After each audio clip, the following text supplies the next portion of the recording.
Robert Latham was admired as a community leader, a man neighbors trusted and city officials praised, but behind the polished speeches and sharp suits, he hid a terrifying secret. One October night, he shocked the world by turning a live stream into a stage for murder, gunning down his own tenants over late rent, all while thousands watched in real time. This is the chilling story of how respect turned into fear and how a man celebrated as a role model became a monster. Stay with us until the end, because what investigators uncovered about Robert's double life will leave you questioning everything you thought you knew. Robert Latham was the kind of man people pointed to when they wanted an example of how determination could change a life. He had grown up in a poor part of the city, raised by a single mother who worked long hours at a factory. His story was well known in the neighborhood because he never stopped telling it. He would say that he had climbed out of poverty by pushing himself harder than everyone else. By his early 40s, Robert owned multiple apartment complexes and ran a local community board where residents gathered to discuss safety, education, and neighborhood improvements. On the surface, he looked like the perfect success story, admired by politicians and praised in local newspapers. His sharp suits, polished speeches, and constant presence at public events gave him the air of a man devoted to his city. Behind that image, though, Robert was not as warm as people believed. He valued respect above anything else and became obsessed with how others saw him. To his colleagues, he was demanding, and to his tenants, he was controlling. Small acts of noncompliance, such as a late rent payment or a minor complaint about broken plumbing, were treated as insults. Tenants described receiving notices with aggressive language, threats of eviction, and warnings that Robert would not tolerate excuses. While he was hailed in public for helping families, those same families often whispered to each other about how cold and intimidating he truly was. His dual identity fascinated people who knew him well. At neighborhood events, he played the role of a savior, handing out food baskets during the holidays and giving stirring speeches about unity. Yet in private, he often spoke harshly about the very people he claimed to help. He saw many of his tenants as lazy or ungrateful, and he carried that resentment with him everywhere. The gap between the leader on stage and the landlord behind closed doors grew wider with each passing year, but very few dared to challenge him openly. He held too much power, and many relied on his properties for housing. Robert's reputation became a shield. Because he was seen as generous and successful, no one questioned his methods of dealing with renters. Police ignored minor complaints, believing he was simply a tough but fair businessman. City officials applauded his community projects without looking deeper into how they were funded. Even when whispers spread about how he bullied tenants into silence, most people dismissed the stories. The image of Robert as a respectable community leader was too strong to tear down, and those who lived in his apartments often kept quiet out of fear of losing their homes. For Robert, control was not just about collecting rent, it was about shaping the perception of who he was. Oye? He carefully curated his public image, making sure every photograph and article painted him as a role model. He donated just enough money to local causes to keep his name in the headlines. He appeared at every community event, standing at the front with his confident smile. But when the cameras were gone, he carried himself with a sharp edge, reminding those under his authority that he was the one in charge. This obsession with control created a fragile balance in his life. On one side, he was the celebrated leader praised for his accomplishments. On the other, he was a landlord feared for his temper. His tenants walked a fine line, knowing that a single late payment could spark threats or public shaming. Many of them felt trapped, unable to move elsewhere due to financial struggles, and unwilling to confront him because of his influence in the city. Slowly, frustration built within the walls of his buildings, but it remained hidden from the public eye. Robert seemed untouchable, and he knew it. That sense of power became addictive, and it shaped how he dealt with everyone around him. He believed he was not only entitled to rent, but also to obedience, gratitude, and respect. Whenever he felt that slipping away, he responded with greater hostility. Those who lived under his authority saw glimpses of something far darker than the polished speeches and smiling photos suggested.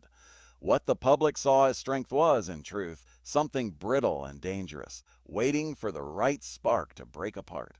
By the middle of 2022, pressure had been building inside Robert Latham's apartment complexes.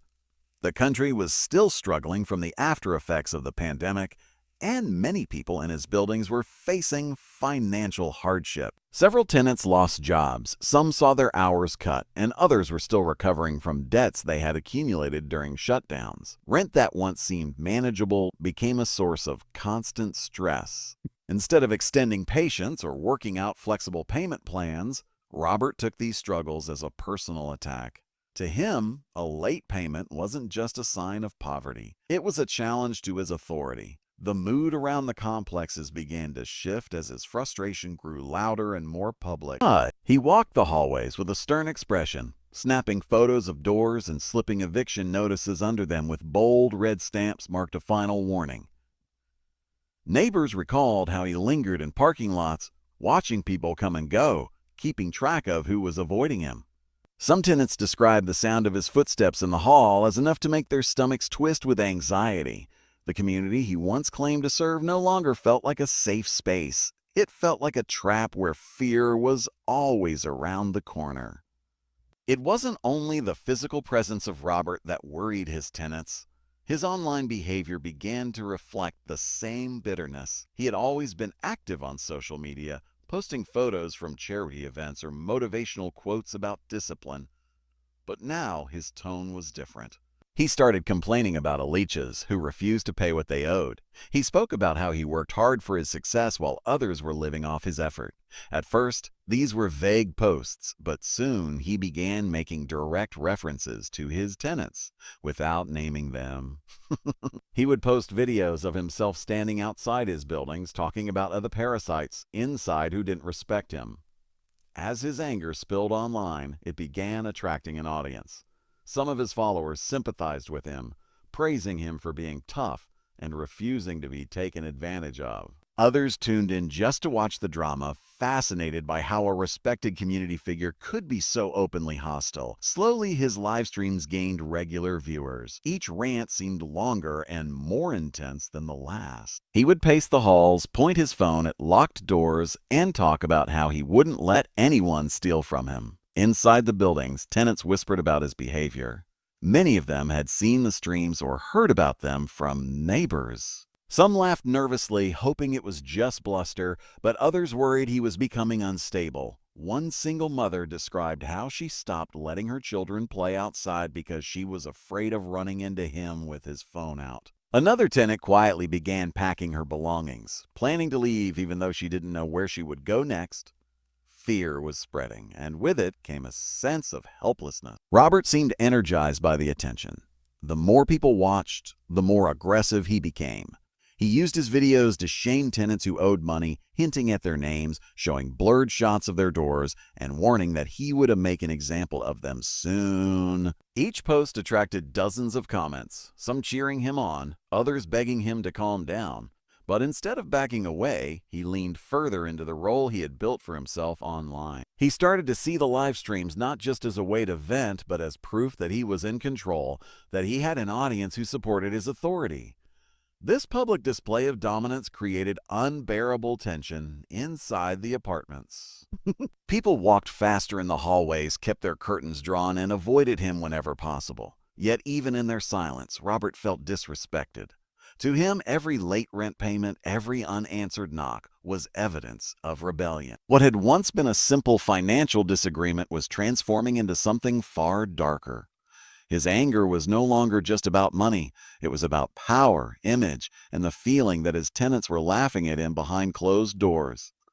As weeks turned into months, the divide between Robert and his tenants grew like a crack in glass. On one side was the image of the respected leader, still admired by those who only saw him from a distance. On the other side was the reality of frightened families living under the roof of a man who seemed increasingly unstable. The whispers in the hallways grew into warnings, but no one dared to speak too loud. They didn't know that what they were witnessing wasn't just the ranting of a strict landlord. It was the slow, terrifying unraveling of a man who believed respect could only be maintained through fear. The night that would change everything began quietly, with rain tapping against the windows of Robert Latham's largest apartment building.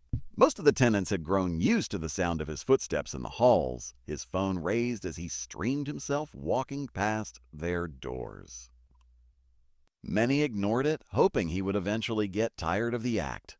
But on that October evening, the live stream he began would cross a line that no one could have imagined. At first, the broadcast looked like his usual routine. He appeared on camera in his dark jacket, his face hard and his voice sharp as he complained about tenants who were months behind on rent. The rain outside only added to the mood, giving the video a heavy, foreboding atmosphere. Hundreds of people tuned in quickly, some loyal followers expecting another angry monologue, others curious about the spectacle he had been creating for months. Robert's words grew harsher as he moved through the dimly lit hallway of the building. He stopped in front of a door and fixed the camera on it, speaking about how the people inside thought they could take advantage of him. Viewers in the comments argued about whether this was just theater. Some believed he was staging everything for attention, while others felt uneasy, sensing that something about his tone was different. He wasn't just ranting anymore. There was a steadiness in his voice, a chilling focus that suggested he had made a decision. Without hesitation, he pounded on the door, the sound echoing through the live stream. For a moment, there was silence. Then the door cracked open, and a couple stepped into view, confused and frightened. Before the viewers could process what they were seeing, Robert lifted a gun into frame. The chat exploded instantly. Some typed frantically, begging him to stop, others insisting it was a prop or a prank. But the fear on the couple's faces was unmistakable. Robert ordered them out into the hallway, his voice sharp and commanding. The camera shook slightly as he held his phone in one hand and the weapon in the other. The couple tried to plead, but their words were drowned out by Robert's rant about respect, responsibility, and betrayal. The stream carried every second of it, and the audience, thousands strong now, watched in frozen horror. Then came the first gunshot. The sound was deafening through the speakers, followed by the panicked screams of the victims. The screen jolted as the phone briefly dipped, then steadied again. The chat filled with shocked reactions, rows of capital letters, strings of exclamation points, frantic viewers demanding someone call the police. Some still refused to believe it was real, insisting it had to be staged. But as the camera caught the chaos of the hallway, the truth became undeniable. Robert had just murdered 2 people live on stream. The building erupted in panic. Neighbors screamed behind closed doors, some calling emergency services, others too terrified to move. The live stream continued, unbroken as Robert stood over the bodies, breathing heavily but eerily calm. He pointed the camera toward himself for a moment, his expression flat and cold. He spoke about how no one would ever disrespect him again, how this was the price of betrayal. His words were chilling in their certainty, as though he believed he had just delivered a form of justice. The audience count climbed into the tens of thousands within minutes as word spread across social media. People who had never heard of Robert Latham were suddenly tuning in, watching a nightmare unfold in real time. Police dispatch centers were overwhelmed with calls from horrified viewers, each one reporting the same thing. A man was killing his tenants live on the internet. The sound of sirens began faintly in the background, growing louder with each passing minute. But Robert didn't run. He didn't hide. Instead, he kept streaming as though the camera was his shield. What disturbed many viewers most wasn't just the violence itself, but the calmness with which he carried it out. He didn't panic after firing the shots. He didn't try to end the broadcast. He simply continued pacing the hallway, explaining his actions as if he were delivering a lecture. His tone carried the same polished rhythm he once used in community speeches, but now his words were twisted into something monstrous. The contrast between the respected leader people once knew and the killer on screen was almost too much to comprehend. By the time officers arrived at the scene, Robert was already on the move again. His phone captured the chaos as he advanced deeper into the building, his voice steady, his weapon visible.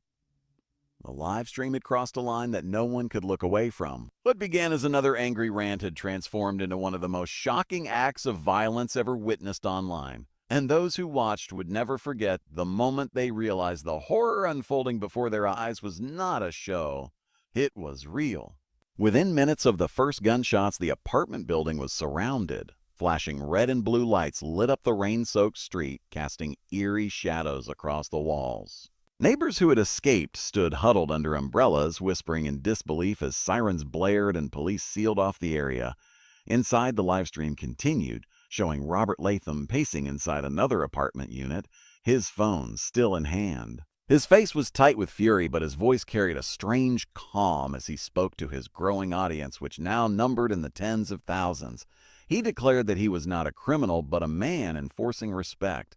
To him, the violence was proof that he had the courage to act when others wouldn't. The couple he had murdered lay lifeless in the hallway, while terrified neighbors locked themselves in their units, too scared to move. Officers tried to reach the victims, but Robert had already forced his way into another apartment. Two more tenants were inside, an elderly man and his adult daughter, who had fallen behind on rent. The live stream captured their trembling figures in the corner of the room as Robert shouted at them about money and responsibility. His voice grew louder as the sirens outside intensified, and yet even as police negotiators called out through megaphones, Robert refused to listen. Instead, he used the broadcast as his stage, ranting to the audience about how society rewarded laziness while hardworking men like him were taken advantage of. The police worked quickly to contain the situation. They stationed snipers across the street, evacuated nearby buildings, and prepared for a forced entry. At the same time, crisis negotiators tried to reason with Robert, urging him to release the hostages. But he ignored every plea. Instead, he turned the camera on the frightened tenants, pointing his weapon at them while demanding that they explain why they had failed him. The chat on the live stream was a blur of panic. Some begged him to stop, others urged the police to rush in, and a few cruel spectators treated the horror as entertainment, posting comments as though it were a twisted game show. As the standoff stretched into the night, Robert grew more erratic. He alternated between moments of chilling calm, where he would sit quietly and lecture his online audience, and sudden bursts of rage, where he would scream and wave the gun. The tension was unbearable for those watching. Every movement, every sound felt like it could end in more bloodshed. Viewers described feeling trapped, unable to look away, even though the horror unfolding before them made their stomachs turn. The line between witness and participant blurred as thousands of strangers became part of the nightmare through their screens. Then the moment came. The sound of two more gunshots tore through the stream. Screams echoed from the hostages, followed by silence. The camera shook violently as Robert's phone slipped in his hand, landing at an angle that partially showed the floor. The figures of the two tenants were visible in the corner, motionless. For several seconds, the only sound was Robert's heavy breathing.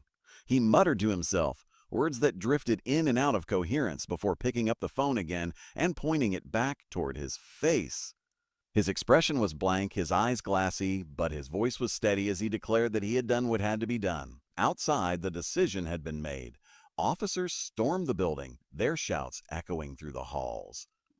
The live stream showed flashes of movement as they forced their way inside. Robert raised his weapon one final time, but before he could fire at the advancing officers, a single muffled shot rang out from his own hand. He collapsed to the floor, wounded but alive, his phone skidding across the room. The camera continued rolling as armed officers swarmed the apartment, shouting commands, pulling him to the ground, and dragging him away in handcuffs. The lens caught everything: the blood, the chaos, the lifeless victims, and the haunting silence that followed. By dawn, the footage was everywhere.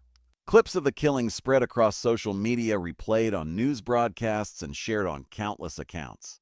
The horror of what had happened was amplified by the fact that so many had witnessed it in real time, powerless to intervene.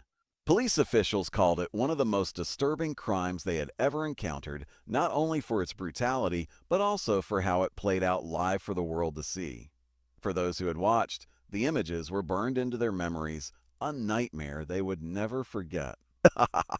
Robert was rushed to the hospital under heavy guard, his body broken but still alive. The live stream ended only when his phone was finally seized as evidence, cutting off the broadcast that had turned an entire city into an audience for murder. The aftermath left the community in shock. torn between disbelief that their respected leader could do something so monstrous and the undeniable truth captured on video. In a single night, Robert's carefully crafted image collapsed, replaced by the terrifying reality of a man who had turned his hunger for control into an unspeakable act of violence. In the days that followed Robert Latham's arrest, the community was consumed by disbelief.